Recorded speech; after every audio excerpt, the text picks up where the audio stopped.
Flowing through central China is the mighty Yangtze, one of the world's greatest rivers. Indeed, the Yangtze River Basin boasts some 9,000 miles of the same sort of interconnected waterways that have made the United States so successful. But this does not make the Yangtze China's ticket to superpowerhood. The Yangtze is China's sole navigable river, so while it is impressive, it is a one-shot deal. Central China is the one part of the country that is naturally trade-focused and capital-rich, but it does not naturally link to its co-nationals elsewhere. The country doesn't even have a barrier island chain that might help link the Yangtze cities to the rest of the country. But the North does not see this as an argument against integration. The North needs the center's capital and so traditionally uses its superior military position to drain the center dry. The Central Chinese would prefer to not be drained dry. Given the choice, Shanghai and the rest of its riverine region tend to look beyond northern China to more developed parts of the world, whether that means Taipei, Tokyo, London, or San Francisco. As much as union between North and Center might make sense for Beijing on economic grounds, the primary reason for the North's desire to integrate is typically strategic, to keep the foreigners out. The Yangtze River Basin isn't as nice as it seems, because it isn't actually a basin like its Mississippi or Rhine equivalent. Instead, the Yangtze cuts through a series of mountain chains and ridges on its path to the sea, and along many stretches lacks a floodplain even wide enough for a footpath. Such breaks in continuity split identities rather than uniting them. On the one hand, it makes it very difficult for the Central Chinese to unify themselves into a single political entity. On the other, it makes it far easier for a unified northern China to forcibly assimilate the various pieces of central China, one at a time. Historically, the most reliable means of unifying northern and central China has been to alter their geography physically to give them an economic linkage. The Grand Canal. Canals offer the best and worst in terms of infrastructure. Best in that they allow for linkages between various regions that would not otherwise exist, and the operating cost on a canal is quite reasonable. Worst in that crafting and maintaining an artificial river is as difficult and expensive as it sounds. So while a short canal like the Panama or Suez makes a great deal of economic sense, a massive project like the 1,100-mile-long Grand Canal is an exorbitant expense that exists only due to political rationale in a system where labor is, in essence, free. The areas that the Yangtze drains are as mountainous as its main course.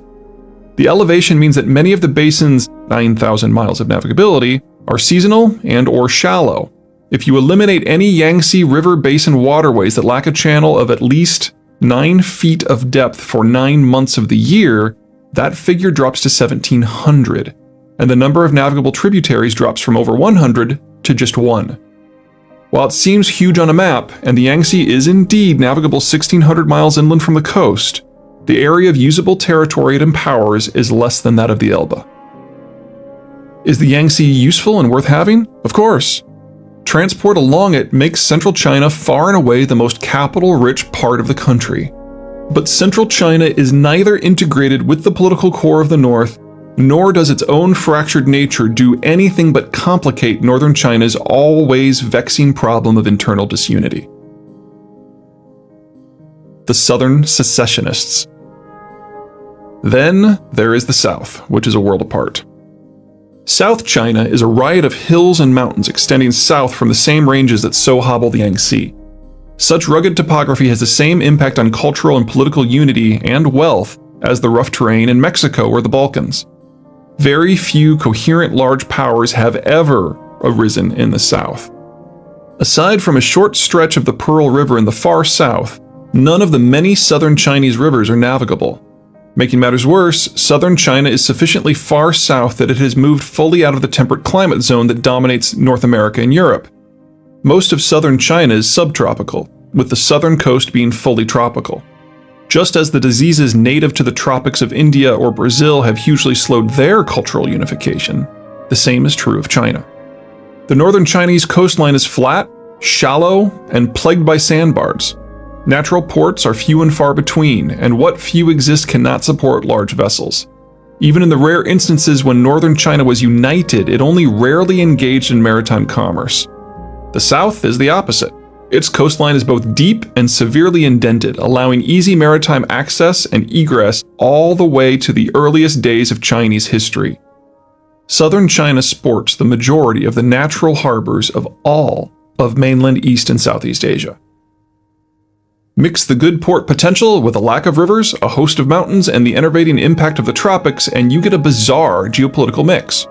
While the Han of northern China have always had problems penetrating the area, maritime-based foreigners have not.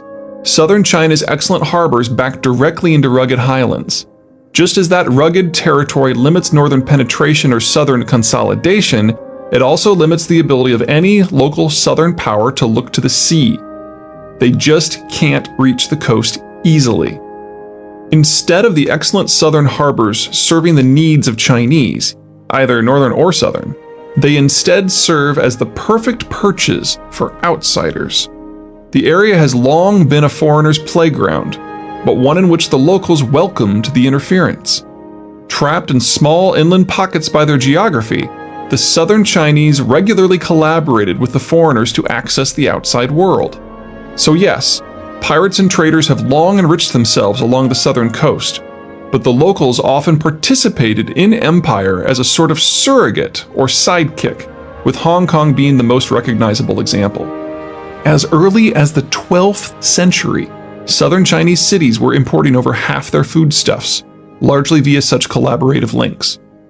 Entrenching the sense of regional uniqueness is that the Han ethnic group just hasn't been able to scour this part of China free of non-Han as they have in the north. This is the portion of the contemporary state that is home to most of China's remaining minority and language groups. Southern willingness to work with outsiders and the region's ethnic heterogeneity has not gone unnoticed, or unresented, or unfeared in northern halls of power. That's a lot to take in. But the real surprise of China is that the north, center, and south account for but half of China's 1.35 billion people. North, center, and south are China's lowland and coastal regions. The rest of the Chinese actually live in the interior. That interior is a smorgasbord of geographic diversity. Sichuan sits on the Yangtze's upper reaches, and so is somewhat integrated with Shanghai and the outside world. Inner Mongolia is partially barren. The mountains of interior Yunnan are packed with poor minorities. The wide open spaces of Tibet and Zhejiang, also minority-dominated regions, have resisted central control for millennia. It is difficult to find many generalities to describe such a grab bag of variation, but this one is close. Transport is an absolute nightmare, and so the interior is extremely poor compared to the coastal provinces, with per capita income roughly half that of the coast. What images the world of 2014 holds of a bustling, growing China simply don't apply to the interior.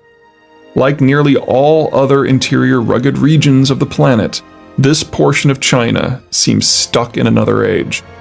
Unlike the three coastal regions, the interior does not often dominate the day-to-day affairs of the Chinese nation.